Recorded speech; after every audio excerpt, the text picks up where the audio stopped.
पिंपळनेर येथे महिलेवर झालेल्या अत्याचाराच्या विरोधात आदिवासी संघटना आक्रमक. आज पिंपळनेर बंद. पिंपळनेर येथील 26 तारखेच्या बलात्काराच्या घटनेच्या अनुषंगाने पोलीस स्टेशनला 376 त्याचप्रमाणे अॅट्रॉसिटी ॲक्टप्रमाणे गुन्हा दाखल केलेला आहे. गुन्हा दाखल झाल्याबरोबर पोलीस विभागाने ह्या गंभीर गुन्ह्याची अतिशय तत्परतेने आणि तात्काळ दखल घेऊन आरोपी 1 तासाच्या आत अरेस्ट केलेले आहेत. आरोपींचा PCR घेण्यात आलेला आहे आणि आरोपी सध्या PCRमध्ये आहे. सदर गुन्ह्याचा तपास आम्ही स्वतः DYSP साजन सोनवणे करत आहे आणि अतिशय महत्त्वाचे एव्हिडन्स आपण त्यामध्ये प्राप्त केलेले आहेत.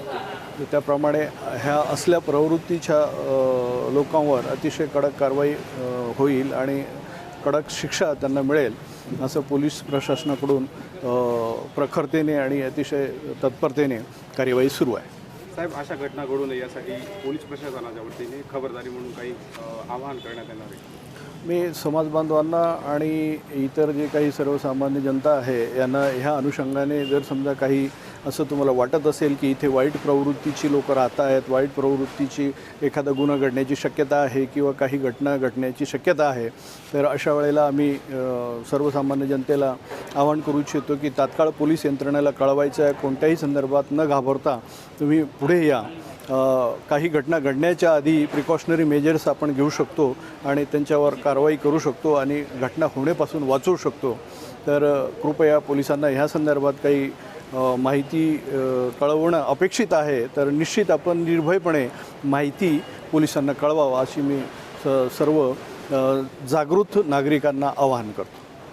सविस्तर वृत्त असे. साक्री तालुक्यातील पिंपळनेर येथील कृषी उत्पन्न बाजार समितीच्या आवारात आदिवासी महिलेवर झालेल्या लैंगिक अत्याचाराच्या घटनेनंतर आदिवासी संघटना चांगल्याच आक्रमक झाल्या असून या घटनेच्या निषेधार्थ आज आदिवासी संघटनांच्या वतीने पिंपळनेर बंदची हाक देण्यात आली आहे. ती अत्यंत वाईट आहे. महिलेवरती जो अत्याचार झालेला आहे त्या गुन्हेगाराला, दोघं गुन्हेगारांना अशी शिक्षा करा की यानंतर परत कुठलाही गुन्हेगार अशी प्रवृत्ती करण्याचा प्रयत्न नाही करायला पाहिजे. मला असं वाटतं पोलीस संरक्षण आपल्याला खूप चांगल्या पद्धतीने मिळतं, पण याच्यापेक्षा अजून चांगलं संरक्षण जसं देता येईल तर त्यांनी द्यावं. आणि त्याच्यापेक्षा जास्त मी नागरिकांना आवाहन करेल की प्रत्येकाने समजावं की जो हा अन्याय झालेला आहे हा माझ्या आईवर, बहिणीवर, मुलीवर झालेला आहे आणि प्रत्येकाने याची वाट बघू नये की ही वेळ माझ्या घरावर केव्हा येईल आणि मी याच्यावर आवाज उठवेल. प्रत्येकाने जर सहकार्य केलं तर मला असं वाटतं अशा घटना परत घडणार नाही. त्याच्यामुळे सगळ्यांनी ह्या जी घटना घडली आहे त्याचा निषेध करावा आणि प्रत्येकाने याला आपल्या याच्याने, महिला ही प्रत्येक समाजाची आहे.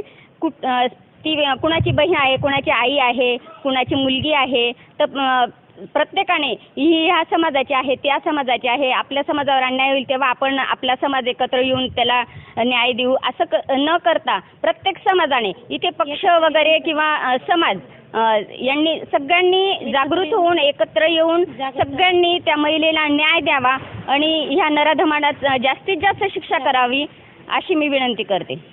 त्याचबरोबर सर्व आदिवासी संघटनांनी एकत्रित येत पिंपळनेर शहरातून या घटनेच्या निषेधार्थ भव्य मोर्चा देखील काढला. यावेळी मोठ्या संख्येने आदिवासी बांधव या मोर्चामध्ये सहभागी झाल्याचे बघायला मिळाले असून आरोपी नराधमांना कठोरात कठोर शिक्षा द्यावी अशी मागणी या मोर्चेकऱ्यांनी या मोर्चादरम्यान केली आहे. सकाळपासूनच सर्व दुकाने व आस्थापने बंद करून व्यापाऱ्यांनी या बंदला चांगला प्रतिसाद दिला. सकाळपासून सर्व दुकाने, आस्थापने बंद असल्यामुळे पिंपळनेर शहरात सकाळपासून शुकशुकाट बघायला मिळाला. आरोपींवर कठोरात कठोर कारवाई करण्यात यावी अशी मागणी सर्व आदिवासी संघटनांच्या वतीने पोलीस प्रशासनाकडे करण्यात आली.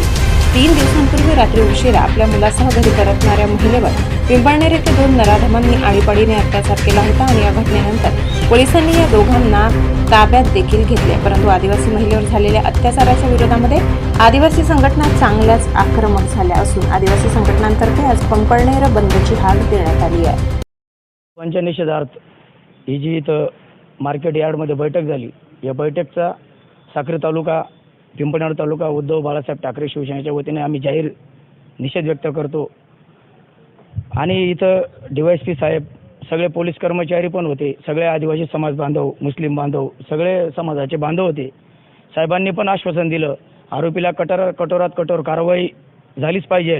विशेष म्हणजे साहेबांनी 20 वर्ष तो आरोपी सुटू शकत नाही आणि सर्वात मेन म्हणजे कोणता ड म्हणून कलम टाकलेला आहे की आरोपीला अजामीन पात्र गुन्हा दाखल म्हणजे आरोपीला जामीन होणार नाही आणि तो म्हणजे त्याला आपण म्हणतो अंडर ट्रायल युटीमध्येच आरोपीला म्हणजे न जामीन होता कोर्टातनंच आरोपी केस लढेल आरोपीला 20 वर्षाची कडक कारवाई व्हावी याच्याहून पुढं या पिंपळनेर परिसरात असा कोणताही प्रकार होऊ नये.